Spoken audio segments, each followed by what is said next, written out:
சேவல் சேனல் நண்பர்கள் அனைவருக்கும் இந்த சேவலின் தாழ்மையான வணக்கம். நம்ம சேனலில் தொடர்ந்து ஷூட்டிங் ஸ்பாட்டு வீடியோக்கள் நிறைய பார்த்துட்ருக்கோம். அந்த வரிசையில் இன்றைக்கி பார்க்க போகிற ஷூட்டிங் ஸ்பாட்டு வீடியோ எங்கன்னு பார்த்திங்கன்னா, கன்னியாகுமரி மாவட்டத்தில் இருக்கக்கூடிய திருப்பரப்பு அருவியில் எடுத்த படங்கள் தாங்க இன்றைக்கி நம்ம இந்த வீடியோவில் பார்க்க போகிறோம்.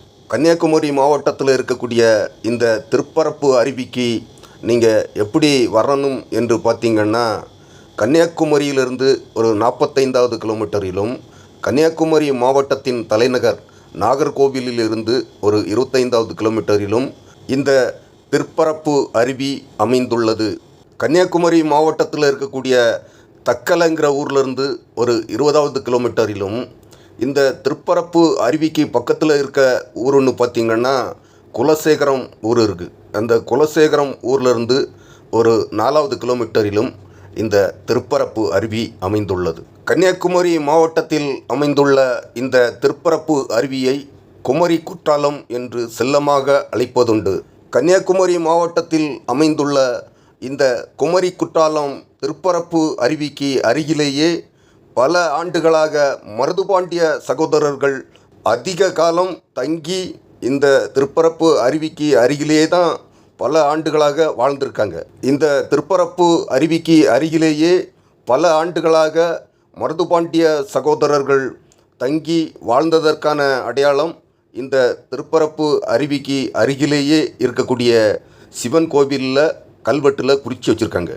இந்த அருவிக்கு பக்கத்தில் சிவன் கோவில் இருக்குது, பெரிய சிவன் கோவில். அந்த கோவிலில் தான் இந்த திருப்பரப்பு அருவிக்கு அருகிலேயே மருதுபாண்டிய சகோதரர்கள் அந்த காலத்தில் அதிக காலம் தங்கி வாழ்ந்தாங்க அப்படின்னு எழுதி வச்சுருக்காங்க. இந்த திருப்பரப்பு அருவி 80s 90s காலகட்டத்திலலாம் இங்கே இந்த திருப்பரப்பு அருவிக்கு ரொம்ப மக்கள் வரமாட்டாங்க. கன்னியாகுமரி மாவட்டத்தில் உள்ள மக்கள் கொஞ்சம் மக்கள் வருவாங்க. ஒரு நாளைக்கு 4 பேர் 5 பேர் அப்படி தான் வருவாங்க. வெளி மாவட்டத்திலேருந்து சுத்தமாக இங்கே இந்த அருவிக்கு வரமாட்டாங்க. என்ன தெரியாது. 80s 90s காலகட்டத்திலலாம் இந்த திருப்பரப்பு அருவி வெளி மாவட்டத்துக்காரங்களுக்கெல்லாம் அறிமுகம் இல்லாத அருவியாக இருந்தது. அதனால் 80s 90s காலகட்டத்திலலாம் இந்த திருப்பரப்பு அருவி பெரிய அளவில் பராமரிப்பு இல்லாமல் தான் இருந்தது. இப்போ தான் இந்த திருப்பரப்பு அருவி பெரிய அளவில் பிரபலமாகி இப்போது நம்ம தமிழ்நாட்டிலேயே வெளி மாவட்டத்தை சேர்ந்தவங்க நிறைய பேர் இங்கே வர்றாங்க. அப்புறமா இங்கே கன்னியாகுமரி இருக்கிறதுனால வட மாநிலத்திலேருந்து நிறைய பேர் கன்னியாகுமரிக்கு வருவாங்க. கன்னியாகுமரிக்கு வரவங்க கண்டிப்பாக இந்த திருப்பரப்பு அருவிக்கு வராமல் போக மாட்டாங்க. அதனால் இப்போ வட மாநிலத்தில் இருந்து வர்றவங்க இப்போ ரொம்ப அதிகமாகிட்டாங்க. இங்கே இப்போ 80s 90s காலகட்டத்திலலாம் இந்த திருப்பரப்பு அருவிக்கு வந்துட்டு நம்ம குளிச்சுட்டு ஒரு டீ வடையும் சாப்பிட்னா கூட இந்த திருப்பரப்பு அருவியில் ஒரு டீ கடை கூட கிடையாது. அப்படி தான் இருந்தது.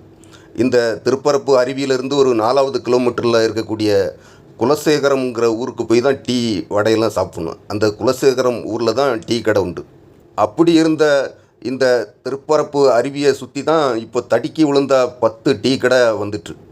இந்த திருப்பரப்பு அருவி கேரளாவுடைய பார்டரில் அமைந்துள்ளது. கேரளாவுடைய எல்கையில் இருக்குது. இந்த திருப்பரப்பு அருவியில் விழக்கூடிய தண்ணீர் கேரளா எல்லையில் இருக்கக்கூடிய கோதையாறுங்கிற இடத்துலேருந்து தான் இந்த திருப்பரப்பு அருவிக்கு தண்ணி வருது. அதே மாதிரி கேரளாவில் அதிக மழை பெய்தாலும் அவ்வளோ மழை தண்ணியும் இந்த திருப்பரப்பு அருவிக்கு தான் வரும். சில இடங்களில் இருக்கக்கூடிய அருவிகளில் சில மாதங்களில் தண்ணி இருக்காது. அதே மாதிரி இந்த திருப்பரப்பு அருவியில் எப்போவுமே இருக்காது. இந்த திருப்பரப்பு அருவியில் வருஷம் ஃபுல்லாக தண்ணி வந்துக்கிட்டே இருக்கும். இந்த திருப்பரப்பு அருவிக்கு வரக்கூடிய சுற்றுலா பயணிகள் எந்த டைம் இங்கே வந்தாலும் குளிக்கலாம். ரொம்ப வரலாட்டும் தண்ணி மீடியமாக வந்துகிட்ருக்கும்.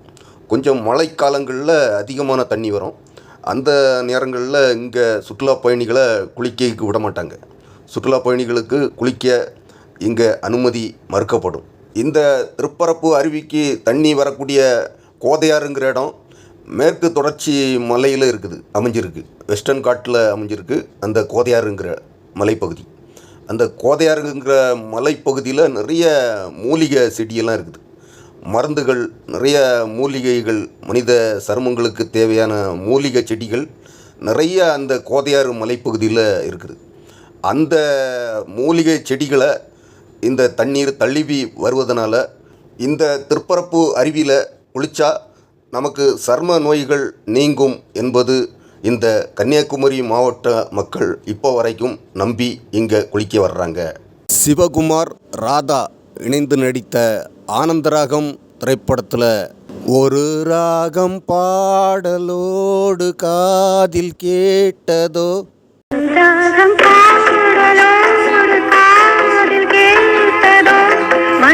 இதே ஆனந்தராகம் பட பாடல்தான்.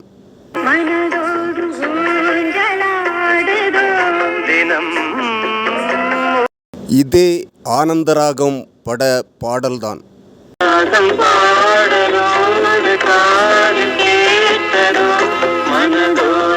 இதே சிவகுமார், அம்பிகா நடித்த நான் பாடும் பாடல் திரைப்படத்தில் பாடும் வானம் பாடி ஹா, பாடும் வானம் பாடி ஹா, பாடும் வானம் பாடி. பார்த்திபன், ஐஸ்வர்யா நடித்த தையல்காரன் திரைப்படத்தில் அம்மாடி பப்பாளி தான் பாடல் இங்கே படமாக்கியிருப்பாங்க.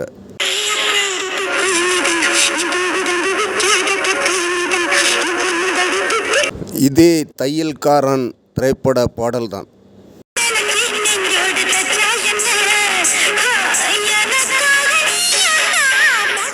இதே பார்த்திபன், ரிச்சா, வினீத் இணைந்து நடித்த காதல் கிறுக்கன் திரைப்படத்தில் வரக்கூடிய பூவே முதல் பூவே ஒரு பனித்துளி உனக்காக, மம்முட்டி, பார்த்திபன், அஜித், தேவயானி இணைந்து நடித்த நீ வருவாயன திரைப்படத்தில் ஒரு தேவதை வந்து விட்டாள் என்னை தேடிய பாடல் இங்கே படமாக்கியிருப்பாங்க.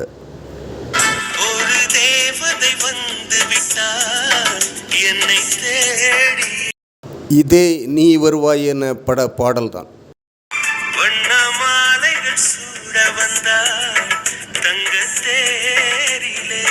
விஜய் சேதுபதி, கிருஷ்ணா, சுனைனா இணைந்து நடித்த வன்மம் திரைப்படத்தில் வரக்கூடிய பாடல் ஏட்டி எங்கே போகிறாங்கிற பாடல் இங்கே படமாக்கியிருப்பாங்க.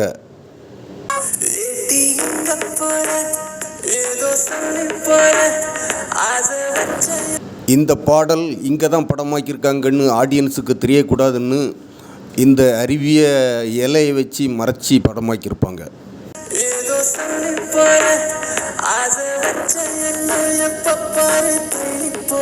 கேப்டன் விஜயகாந்த், ரூபினி இணைந்து நடித்த மூன்றெழுத்தில் என் மூச்சிருக்கும் திரைப்படத்தில் வரக்கூடிய பாடல் சந்தன கிளி ரெண்டு தக்கத்திமி தாளம் என்று நெஞ்சுக்குள்ள அடிக்குது தாளம்.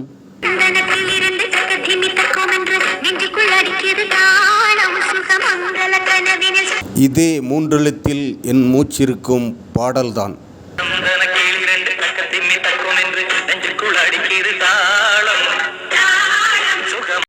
ராமராஜன், அபிதா இணைந்து நடித்த சீறி வரும் காலை திரைப்படத்தில் வரக்கூடிய பாடல் என் மனசில் ஒன்ன நினைச்சவன் நானே பாடல் இங்கே படமாக்கியிருப்பாங்க.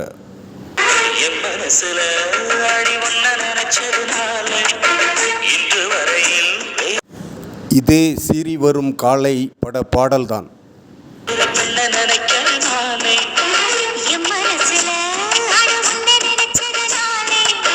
இயக்குனர் பாரதிராஜா அவர்கள் இயக்கத்தில் சத்யராஜ் ரேகா நடித்த கடலோர கவிதைகள் திரைப்படத்தில் வரக்கும் அடியா தாடி இளமன சொன்னு ரெக்க கட்டி பறக்குது சரிதானா.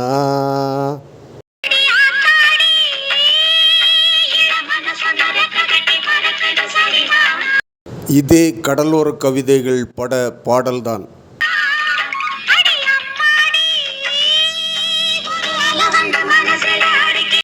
இதே கடலோர கவிதைகள் பட பாடல்தான்.